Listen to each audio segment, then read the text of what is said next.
Betting apps బారిన పడి రోజు రోజుకు చనిపోతున్న వారి సంఖ్య పెరిగిపోతుంది. అసలు బెట్టింగ్ యాప్స్ లీగలా? ఇల్లీగలా? తెలుసుకుందాం. మనతో పాటు ఇన్స్‌పెక్టర్ నరేష్ ఉన్నారు. సార్ చెప్పండి. చాలామంది బెట్టింగ్ యాప్స్‌కి బానిసలై చనిపోతున్నారు. అసలు కారణం ఏంటి?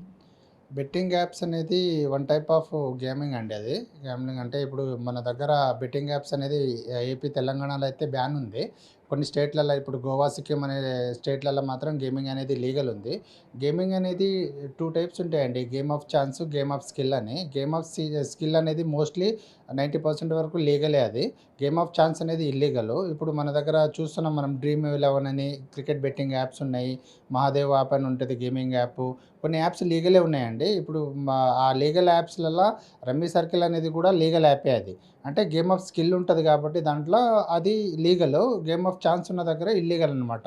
Most of the gaming skill గేమ్‌ల దాంట్లో కూడా చాలా యాప్స్ అనేది ఇప్పుడు ఇంతకుముందు లీగల్ యాప్స్ ఉండేవి. దాన్ని కాపీ చేసుకొని కొన్ని ఇల్లీగల్ యాప్స్ కూడా చాలా మట్టుకు ఉన్నాయి ఇప్పుడు మన దగ్గర. సో, దాన్ని ఒకసారి చెక్ చేసుకోవాలా. ఏదైనా సరే గేమింగ్ అనేది ఇల్లీగలు. మన దగ్గర ఏపీ, తెలంగాణలో ఆడకూడదు. వేరే స్టేట్‌లలో కూడా చాలా వరకు స్టేట్‌లలో కూడా గేమింగ్ అనేది central act behind state laws కూడా కొన్ని చేసుకున్నారు. అంటే ఇండివిజువల్ స్టేట్స్ గేమింగ్ అనేది ఎక్కువ పెరిగిపోతుంది కాబట్టి ఇండివిజువల్ స్టేట్స్ అనేది దానికి డిఫరెంట్ లాస్ అనేది వాళ్ళు డిజైన్ చేసుకున్నారు కాబట్టి మన దగ్గర అది కంప్లీట్లీ బ్యాన్ అండి. యువత ఎక్కువగా అడిక్ట్ అవ్వడంతో పాటు జాబ్స్ చేస్తూ నెలకి లక్షలు సంపాదించే వాళ్ళు కూడా ఈ గేమింగ్ యాప్‌కి బానిసలయ్యి అప్పుల పాలై చనిపోతున్న వాళ్ళ సంఖ్య ఎక్కువగా పెరుగుతుంది. ఎందుకు వాళ్ళు అడిక్ట్ అవుతున్నారు సార్? అంటే ఈజీ మనీ కోసం అలవాటవుతున్నారండి. ఇప్పుడు కష్టపడి అమౌంట్ సంపాదించేదానికంటే బెట్టింగ్ ఏస్తే ఒక 50,000 ఏసినారనుకోండి, మనం దాన్ని డబుల్ ఎర్న్ చేసుకోగలుగుతాం అనేది వాళ్ళు చూపిస్తున్నారు కాబట్టి, తర్వాత వాళ్ళేందంటే ఇనీషియల్‌గా మీరు తక్కువ అమౌంట్ తోటి స్టార్ట్ చేస్తారు. 500, 1000 కూడా మీరు బెట్ చేయొచ్చు అని చెప్పేసి వాళ్ళు స్టార్ట్ చేస్తారు. ఈ కొన్ని గేమ్స్ యాప్స్ ఏందంటే ఫస్ట్ మనం రిజిస్టర్ చేసుకోవాలా. రిజిస్టర్ చేసుకున్న తర్వాత మీరు ఎంతైతే అమౌంట్ ఆడాలనుకున్నారో 500, 1000 అనేది మనం ఫస్ట్ దాంట్లో ఇన్వెస్ట్ చేస్తేనే దాని తర్వాత మనకు వాళ్ళు ఆడడానికి ఛాన్స్ ఇస్తారు. కాబట్టి కొంతమంది ఏందంటే స్ట్రెస్‌ని రిలాక్స్ చేసుకోవడానికో అలవాటు చేసుకుంటారు. లేదంటే వేరే టైమ్ పాస్ కోసమో అలవాటు చేసుకుంటారు. అది అలవాటు చేసుకునేది కంటిన్యూ చేసుకుంటారు కాబట్టి ఒకవేళ వాళ్ళు అమౌంట్ పోగొట్టుకుంటారు. ఒక రూ. 1,00,000 పోగొట్టుకున్నారు. నెక్స్ట్ టైమ్ వస్తదేమో అని ఇంకో 1,00,000 పెడతారు. దాని తర్వాత 5,00,000, 10,00,000 కొద్దిగా అమౌంట్ ఒక దగ్గర గెలిచినా గానీ 10 సార్లు ఓడిపోతారు. అది వాళ్ళు ఎస్టిమేట్ చేసుకోరు కాబట్టి అట్లా లక్షలల్ల పోగొట్టుకుంటారు. పోగొట్టుకున్న తర్వాత వాళ్ళు విక్టిమైజ్ అయిన తర్వాత సైబర్ క్రైమ్‌ని అప్రోచ్ అయితారు. సార్ బెట్టింగ్ యాప్స్‌లో రిజిస్ట్రేషన్ అయ్యే ముందు కొంతవరకు డిపాజిట్ చేయడం ఇలా కూడా జరుగుతూ ఉంటాయి. లక్షల్లో డిపాజిట్ చేసినప్పుడు యాప్స్‌కి సంబంధించినటువంటి వాళ్ళు అకౌంట్స్‌ని ఫ్రీజ్ చేయడం అవన్నీ జరుగుతాయి. ఆ అమౌంట్‌ని ఏమన్నా తిరిగి రావడం కానీ లేకపోతే కంప్లెయింట్ చేస్తే ఎలా ఉంటుంది సార్?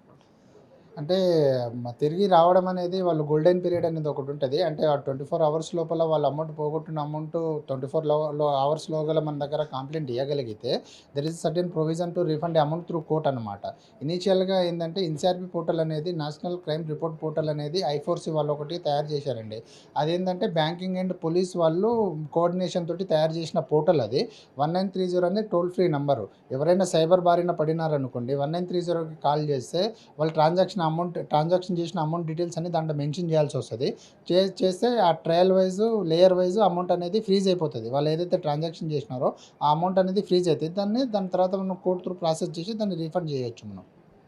చాలా వరకు బెట్టింగ్ యాప్స్ అనేవి రోజుకి వందల కొద్దీ వస్తూనే ఉన్నాయి మార్కెట్‌లోకి. అసలకి ఫేక్ లేదు అంటే రియల్ బెట్టింగ్ యాప్స్‌ని ఏమైనా ఐడెంటిఫై చేసే అవకాశం ఉంటుందా సార్? ఉంటదండి డెఫినెట్‌గా. అంటే కొన్ని గేమింగ్ యాప్స్ ప్రొఫెషనల్ అంటే లీగల్‌గా ఉన్న గేమింగ్ యాప్స్ ఎక్కువ ప్రమోట్ చేయరు. ఫేక్ ఉన్న యాప్స్ ఎక్కువ ప్రమోట్ చేయిస్తారు. ప్లస్ దాన్ని అట్రాక్ట్ చేయడానికి వాళ్ళు రేటింగ్స్ కూడా ఇస్తారు. అంటే 5 రేటింగ్ ఉంటది. దీంట్లో మీరు 100% గెలుస్తారు. అంటే 100% గెలుస్తారు. గేమ్ అనేది అది game of chance, game of skill కాబట్టి దాంట్లో 90% 100% గెలవడం అనేది ఎక్కడ ఉండదు. ఎందుకంటే మీరు బెట్ చేసేది మీరు ఒక మీరు ప్రిడిక్ట్ చేయాల. ఒక గేమ్ ఒకళ్ళ మీద పెడుతున్నామంటే అది ప్రిడిక్ట్ చేయగలగాల. దాని మీదనే మనం పందెం వేస్తామనమాట. అది 100% రీఫండ్ అంటే గెలుస్తారనేది ఫేక్ అనమాట. అట్లాంటివి ఎవరైనా లూర్ చేసి దాని సోర్స్ కూడా చూడాలా. అంటే అది గేమ్ అనేది ఎక్కడి నుంచి ఉంది, అసలు దానిది ఏముందనేది మొత్తం మనం చేస్తేనే చెక్ చేసుకోవాలా ఇనీషియల్‌గా. అది జెన్యూనా కాదా, ఫేకా అనేది మనం సోర్స్ కూడా ఇప్పుడు గూగుల్‌లో సెర్చ్ చేసినా, ఎక్కడ సెర్చ్ చేసినా మనకు తెలిసిపోతది. అది ఫేకా, జెన్యూనా, దాని రేటింగ్ ఏంది, అసలు ఏమున్నదని చెక్ చేసుకొని మనం ఇది చేసుకోవచ్చు దాన్ని. బెట్టింగ్ యాప్స్‌ని ప్రమోట్ చేస్తున్నటువంటి వాళ్ళు చాలామంది సెలబ్రిటీస్ కావచ్చు, లేదంటే సోషల్ మీడియా ఇన్‌ఫ్లుయెన్సర్స్ ప్రమోట్ చేస్తూ ఉంటారు సార్. అలాంటి వాళ్ళకి ఏం చెప్తారు మీరు? ఫేక్ గేమింగ్ యాప్స్ని ప్రమోట్ చేస్తే మాత్రం అది ఇల్లీగల్ అండి. దాన్ని కూడా అంటే మా లా ప్రకారం శిక్షించడానికి అర్హులు ఉంటారు. కాబట్టి ఫేక్ గేమింగ్ యాప్స్ ఏదైతే ఉన్నాయో దాన్ని ప్రమోట్ చేయకూడదు. ఎవరు సెలబ్రిటీ అయినా ఎవరైనా కానీ ప్రమోట్ చేస్తే మాత్రం వాళ్ళు కూడా దీనికి లయబులే, equal to liable for cheating case కిందనే వాళ్ళు అంటే ఎందుకంటే వాళ్ళు కూడా ఫేక్ అని తెలిసి కూడా ప్రమోట్ చేయడం అనేది చాలామంది లైఫ్ స్టైల్ డిపెండ్ అయి ఉంటారు. కొంతమంది సూసైడ్ చేసుకుంటారు, దానిలో అమౌంట్ పోగొట్టుకొని వాడి దగ్గర అంత ఛాన్స్ లేదు, వేరే వాళ్ళ దగ్గర తీసుకొని అమౌంట్ డిపాజిట్ చేస్తారు. నువ్వు ప్రమోట్ చేయడం వల్లనే కదా జెన్యున్ అనుకొని వాళ్ళు ఇన్వెస్ట్ చేస్తారు. సో అట్లాంటివి ఉంటే మాత్రం ఫేక్ యాప్స్ని ఎవరైనా సెలబ్రిటీస్ కానీ ఎవరైనా సరే ప్రమోట్ చేస్తే మాత్రం వాళ్ళు కూడా ఈక్వల్ లయబుల్ ఫర్ పనిష్మెంట్ అనమాట. త్వరలోనే ఐపీఎల్ రాబోతుంది. ఐపీఎల్ అంటేనే వేలాది మంది బెట్టింగ్స్ చేస్తూ ఉంటారు. సరే, ఈ ఈ సందర్భంగా ఏం చెప్తారు? అసలు బెట్టింగ్ చేయకుండా ఉండడం అనేది 100% బెటర్ అండి. గేమింగ్ బెట్టింగ్లలో మీరు డబ్బులు సంపాదిస్తామనేది జస్ట్ అది ఒక పర్సెప్షన్ మాత్రమే. దాంట్లో మీరు ఒక 100 రూపాయలు గెలిస్తే మాత్రం లక్షల్లో పోగొట్టుకుంటారు. So be aware that nobody should play the betting అనేది చేయకూడదు. అది బ్యాన్ కాబట్టి, ఇల్లీగల్ కాబట్టి. మన దగ్గర అయితే మాత్రం గేమింగ్ ఆడినా కానీ వాళ్ళు వచ్చి మన దగ్గర కంప్లైంట్ ఇస్తున్నా వాళ్ళు కూడా లయబుల్ ఫర్ పనిష్మెంట్ అనమాట. గేమింగ్ ఆడడం ఎంత పనిషబుల్లో, గేమింగ్ చీట్ చేయడం ఎంత పనిషబుల్లో, ఆడడం కూడా అంతే పనిషబుల్. కాబట్టి గేమింగ్ ఆడకుండా ఉండడం అనేది బెటర్. అది పోగొట్టుకున్న తర్వాత ఎట్లాగో దాన్ని రీఫండ్ చేయడానికి ప్రాసెస్ ఉన్నాయి, మేము చేస్తాం. కాబట్టి ఆడకపోవడం అనేది బెటర్ అనేది నా ఒపీనియన్.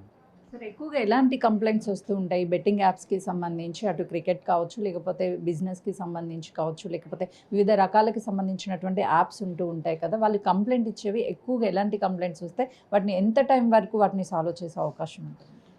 కంప్లైంట్స్ అంటే ఇదే, డబ్బులు పోగొట్టుకున్నాము, ఒక 20,000 20 లక్షలు పోగొట్టుకున్నాము, గేమింగ్లో ఆడినాము, ఇనీషియల్గా నాకు డబ్బులు వచ్చినాయి. ఇంకొకటి ఏంటంటే మీరు ఒక 20 లక్షలు గెలిచారనుకోండి గేమింగ్లో, దాన్ని రీఫండ్ చేయడానికి కూడా కొన్ని కండిషన్స్ పెడతారు వాళ్ళు. మళ్ళీ దానికి ఒక 5 lakhs పెట్టాలా, క్లియరెన్స్ కోసం డబ్బులు కట్టాలా, మన ఇన్కమ్ ట్యాక్స్కి డబ్బులు కట్టాలా, మీ అమౌంట్ మీకు రావాలంటే ఇంకా నువ్వు 10 లక్షలు దాన్ని కడితేనే నీకు 20 లక్షలు అనేది రీఫండ్ చేస్తాము అనేది ఉంటుంది. కాబట్టి దీంట్లో మనము ఇది చేయడానికి ఏదైతే ఉండదండి. రీసెంట్గా చూస్తే సార్, స్కూల్ పిల్లల నుంచి పెద్ద పెద్ద జాబ్స్ చేస్తూ, అదేవిధంగా ప్రభుత్వ సెక్టార్లో ఉన్నటువంటి జాబ్స్ చేసే వాళ్ళు కూడా బెట్టింగ్ యాప్స్ ద్వారా అప్పులు పాలయ్యి సూసైడ్స్ చేసుకొని ఒక ఫ్యామిలీనే రోడ్డు పాలవుతున్నటువంటి పరిస్థితి ఉంది. అలాంటి వాళ్ళందరికీ, యువత నుంచి ప్రతి ఒక్కరికి ఏం చెప్తారు మీరు? ప్రతి ఒక్కళ్ళు అదే చెప్తున్నానండి. ఇప్పుడు బెట్టింగ్ ఆడడం అనేది ఇల్లీగల్ కాబట్టి బెట్టింగ్ ఆడడంలో డబ్బులు సంపాదిస్తాము అనేది మాత్రం ఒక భ్రమ లాంటిదే. సో మీరు ఇన్వెస్ట్ చేయకండి, దాని బారిన పడకండి. ఒకవేళ ఇన్వెస్ట్ చేసి ఎవరైనా మోసపోతే మా దగ్గర వస్తారు చాలా కంప్లైంట్స్. ఏమని అంటే, ఒక 20 లక్షలు పోగొట్టుకున్నాం సార్ గేమింగ్లో, మా దగ్గర మేము విన్ అయినాము, మాకు విత్డ్రాల్ కూడా చేయడానికి ఇస్తలేరు అంటే. ఇనీషియల్గా వాళ్ళు ఏంటంటే 1,50,000 విత్డ్రాల్ చేసుకోవడానికి అయితే ఇస్తారు. మీరు అమౌంట్ ఏం చేస్తారంటే, మనం ఒక 5 లక్షలు సంపాదించుకున్నాం అనుకోండి, ఇంకో 10 లక్షలు మనం ఇన్వెస్ట్ కలిపి, ఇంకా దాంట్లో 5 కలిపి 10 లక్షలు ఇన్వెస్ట్ చేస్తాం. మనకి 20 లక్షలు సంపాదించినాము, ఆ 20 లక్షలు కూడా మనకు విత్డ్రాల్ చేసుకోవడానికి రాదు. ఒకవేళ మీరు సంపాదించినా కానీ ఆ డబ్బు మీకు రాదు గేమింగ్లో. సో మీరు ఇన్వెస్ట్ చేయకపోవడం అనేది బెటరు. ఇప్పుడు పూర్ పర్సన్స్ ఉన్నా ఎవరున్నా డబ్బులు అనేది అందరికి ఇంపార్టెంట్ కాబట్టి ఇన్వెస్ట్ చేయకపోవడం అనేది బెటర్. ఎందుకంటే మీరు ఇన్వెస్ట్ చేసి గేమింగ్లో గెలిచినా ఆ డబ్బులు మీకు రావు. కాబట్టి ఇన్వెస్ట్ చేయకపోవడం అనేది బెటరు. ఇన్వెస్ట్ చేయకుండా ఉంటే మీ అమౌంట్ పోదు, మీరు వేరే దానికి ఇది కావాలన్నమాట. ఈజీ మనీకి చాలామంది అలవాటు పడిపోయి ఈ బెట్టింగ్ యాప్స్ ద్వారా డబ్బులు ఇన్వెస్ట్ చేస్తే ఆ డబ్బులు వస్తాయనే ఆశతోనే ఇదంతా కూడా చాలామంది యువత బెట్టింగ్ యాప్స్కి బానిసలు అవుతున్నారు. ఎవరు కూడా బెట్టింగ్స్ చేయవద్దు, మోసపోవద్దు, సైబర్ క్రైమ్ మోసపోవద్దు అని అంటే ఇప్పటికే బెట్టింగ్ యాప్స్ ద్వారా జరిగినటువంటి మోసాలన్నింటినీ కూడా వచ్చినటువంటి కంప్లైంట్ని ఎప్పటికప్పుడు క్లియర్ చేస్తున్నారు. మొత్తానికైతే మాత్రము ఆన్లైన్ బెట్టింగ్ యాప్స్ ఏవైతే ఉన్నాయో అవి ప్రమోట్ చేస్తున్నటువంటి వాళ్ళ మీద కూడా కఠిన చర్యలు ఉంటాయని చెప్తున్నారు. కెమెరామెన్ పరశురామ్తో సుజాత, సైబర్ క్రైమ్.